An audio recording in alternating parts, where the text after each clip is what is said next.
अस्सलामुअलैकुम, कैसे हैं आप सब? आई होप कि आप सब ठीक होंगे। अच्छा, आज का जो मैंने टॉपिक सोचा है ना, वो है फ्रेमिंग ऑफ इश्यूज़। अच्छा, इसको मेरा इरादा है कि मैं बहुत ही आसान करके समझाऊँ, बिल्कुल बच्चों की तरह।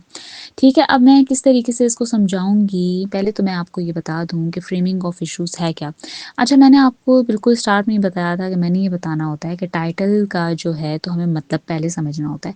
टाइटल का जब हम मतलब समझ लेते हैं ना, तो हमें पूरी स्टोरी पता चल जाती है और पूरी स्टोरी पता जब चल जाती है, तो फिर ये ना हो कि आप टाइटल सुन के भाग जाएँ, आपको जो है तो आगे भी सुनना होगा, ठीक है?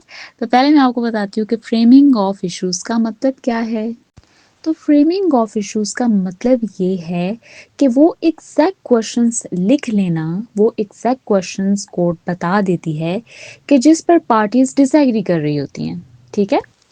अच्छा, फ्रेमिंग ऑफ इश्यूज़ को ना अगर बहुत आसान करके बताएँ ना, तो फ्रेमिंग ऑफ इश्यूज़ क्वेश्चंस होते हैं। सिंपल सी बात है। जज कुछ क्वेश्चंस दे देते हैं, ठीक है? और उन क्वेश्चंस का रिप्लाई करना होता है।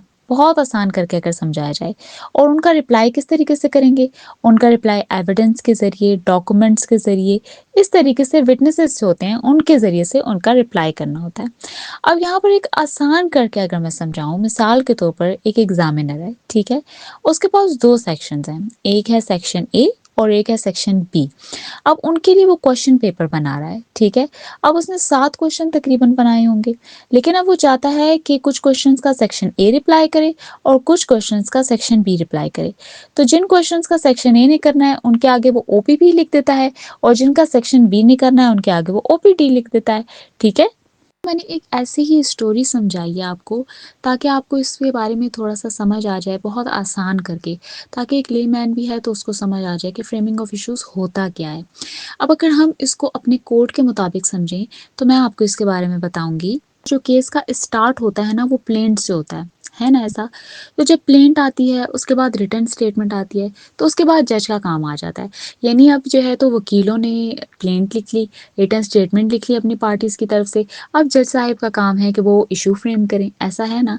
तो वो जब इश्यू फ्रेम करते हैं ना, इसको क्या करना होगा, वो ये देखते हैं कि वो प्लेंट देखते हैं, रिटन स्टेटमेंट देखते हैं और अगर कोई भी डॉक्यूमेंट्स है तो वो देखते हैं और उनके मुताबिक फिर इश्यू फ्रेम कर लेते हैं, ठीक है?